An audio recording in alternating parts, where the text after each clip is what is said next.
नमस्कार, मैं हूं अखिलेश पाठक और आप देख रहे हैं द दस्तक 24।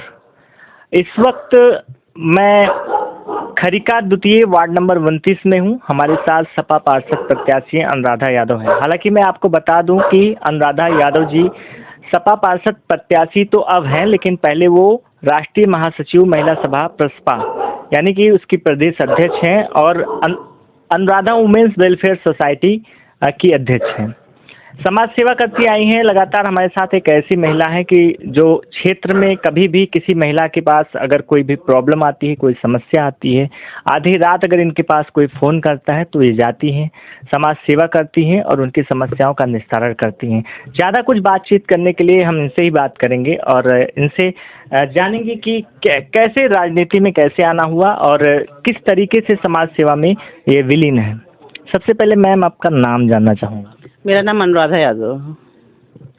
तो आपका बैकग्राउंड तो राजनीतिक है नहीं, तो राजनीति में आने का क्या? राजनीति में मेरा आने का कारण यही है कि मैं संस्था चलाती हूँ और मैं महिलाओं की या किसी भी सेवा करती हूँ। तो मैं किसी केस को लेके अगर जाती हूँ, थाने में जाती हूँ, तो मेरी कोई सुनवाई नहीं होती। तो मेरी ये इच्छा थी कि मतलब कोई भी ऐसा मेरा जानने वाला हो या कोई ऐसा हो तो मेरी सुनी जाए। तो राजनीति में आने का ये कारण है कि हम सर के पास गए और सर हमारे इतने अच्छे हैं कि वो महिलाओं की या किसी भी दुखी इंसान की बहुत सुनते हैं। वो गरीब अमीर नहीं देखते हैं। अगर कोई दुखी है या कोई प्रताड़ित किया हो तो उसकी हेल्प वो करते हैं। अच्छा, जमीन स्तर पे बहुत सारी पार्टियां हैं उत्तर प्रदेश, चूँकि जैसे सबसे बड़ा उत्तर प्रदेश में पॉपुलेशन है और बहुत सारी पार्टियां हैं इसमें। जैसे अगर पार्टी की बात की जाए तो समाजवादी पार्टी भी है, बहुजन समाज पार्टी, बीजेपी है। तो ये समाजवादी पार्टी या प्रसपा ज्वाइन करने का क्या लक्ष्य था आपका? प्रसपा ऐसा कुछ नहीं कि प्रसपा ज्वाइन करने का लक्ष्य मेरा ये था कि वहाँ महिलाओं की बहुत सुनी जाती है और कोई पार्टी में महिलाओं की सुनी नहीं जाती। जबकि लेकिन भारतीय जनता पार्टी तो ये कहती है कि हम महिलाओं के लिए सुरक्षा दे रहे हैं, आधी रात महिलाएं निकल सकती हैं और महिलाओं के लिए और बहुत सारी व्यवस्था, बहुत सारी योजना भारतीय जनता पार्टी देती है। तो क्या भारतीय जनता पार्टी के जो उद्देश्य है उससे वो खरा नहीं उतर रहे हैं? नहीं, मैं ये तो नहीं कह सकती वो खरा नहीं उतर रहे हैं भाई, ये तो नहीं कह सकती। लेकिन मैं जिस जगह हूँ जहाँ पे मेरे आसपास के जो भी काम होते हैं या कोई महिला दुखी होती है, कुछ होता है, तो हमें तो नहीं लगता किसी की सुनी जाती है। अच्छा। हाँ, तो इसलिए मुझे ये पार्टी ज्वाइन करी क्योंकि मैंने जब वहाँ पे गए तो कोई अपने कुछ केस भी ऐसे हुए जिनको मैंने सर के द्वारा सॉल्व किया, तो उन्होंने बहुत सपोर्ट किया। लेकिन और कोई पार्टी में मुझे ये आपकी वेलफेयर सोसाइटी है, इसमें मुख्यतः क्या क्या कार्य होते हैं महिलाओं के लिए? जैसे दहेज उत्पीड़न हुआ या फिर उनको कोई समस्या, प्रताड़ना दी जाती है, तो ये सारी चीज़ें सब तरह की समस्या, या कोई गरीब बच्चे हैं तो उनका सपोर्ट करना है उस तरह से, जैसे मेरे से जो हो सकता है वो मैं करती हूँ। मेरा ज़्यादा फोकस महिलाओं पे है, महिलाओं के लिए, क्योंकि आजकल महिलाओं पे इतने अत्याचार हो रहे हैं, जगह जगह लड़कियों के साथ शोषण हो रहे हैं, लेकिन ना तो कोई पुलिस सुनता है ना कोई सुनवाई होती है और केस दबा दिया जाता है। थोड़े दिन तो चलेगा, इधर चलेगा उधर चलने के, पुलिस वाले भी वो करते हैं, सब कुछ होता है, लेकिन कोई सुनवाई नहीं होती है।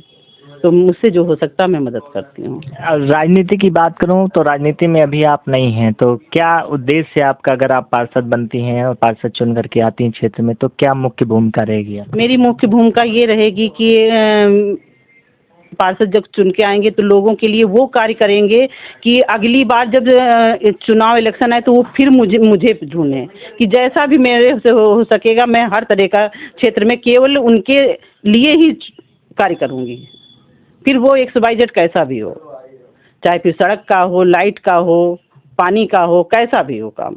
मुझे समाज सेवा करनी है, क्षेत्रवासियों के लिए काम करना है, क्योंकि अभी भी रोड भी है, देखिए आप, इतनी रोड खराब है, एक्सीडेंट हो रहे हैं, सब कुछ हो रहा, कोई नहीं हो रहा। यहीं पे आप हमारे कॉर्नर पे देखिए कितने एक्सीडेंट हुआ है, इतनी रोड ये चलती है कोई सुनवाई नहीं हो रही। लाइट अगर बिजली के लाइट चली जाती, टूट जाती, खंभे में कोई वो नहीं होता है। अच्छा, आप चूंकि महिला हैं तो अगर आप बता रही हैं कि महिलाओं के ऊपर बहुत उत्पीड़न होते हैं सरकार में और बहुत ज़्यादा परेशानी होती है, आप भी एक महिला हैं तो क्या सोचती हैं? अगर आप सोचती हैं कि अगर हम क्षेत्र में निकल रहे हैं, कार्य कर रहे हैं और राजनीति का काम ही थोड़ा सा ऐसा होता है कि इसमें थोड़ा सा रिस्क होता है, लोग बहुत सारे लोग निगाह में रखते हैं, तो कैसा लगता है आपको कि? मैं डरती नहीं हूँ, मैं डरती हूँ तो ऊपर वाले से, और जो महिला बहन डरती हैं उनसे भी कहूँगी यही कि देखिए डर के कोई काम नहीं हो सकता है, ठीक है। आप अपने से सही रहिए और फिर आप चाहे जहाँ निकल जाइए। फिर आप जब ओखली में सर दिया है तो मूसर से क्या डरना। भाई जब क्षेत्र में निकले हैं समाज सेवा करने, फिर मेरे साथ क्या होना क्या ना ये ऊपर वाला जाने।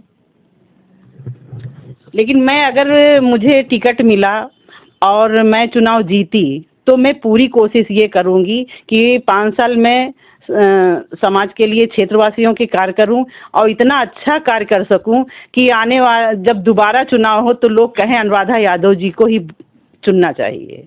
मेरी ये इच्छा है।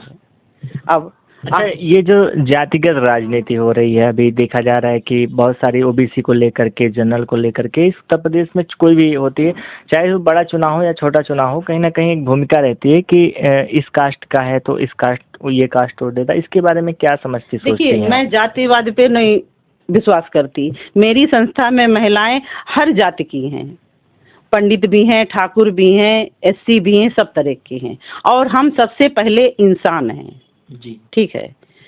मतलब जाति पे नहीं। अगर अभी कोई हो जाता है, हमारे बीच में अभी हमको ऑपरेशन हुआ था, खून की ज़रूरत थी तो तैयार हो गई थी एक महिला, तो अगर देखा जाए तो क्या हम ब्लड लेने जाते हैं तो ब्लड क्या हमको जाति का मिलता है या हमारे परिवार का मिलता है? वो तो किसी का भी होता है, एससी का हो, पंडित का हो, ठाकुर का, किसी का भी हो सकता है।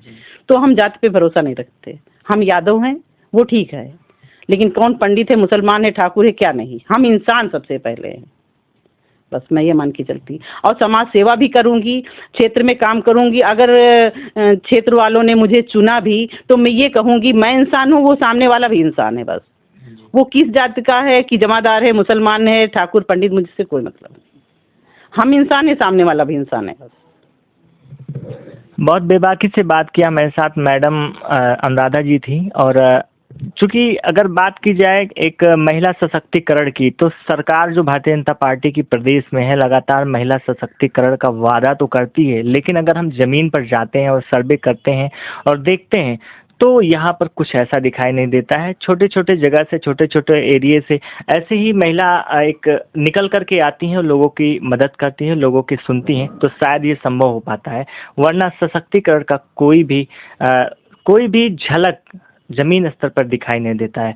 हमारे साथ लगातार बने रहिए और अपनी प्रतिक्रिया कमेंट बॉक्स में ज़रूर दीजिए। तब तक बने रहिए हमारे साथ। द दस्तक 24 में अखिलेश करता है शुक्रिया।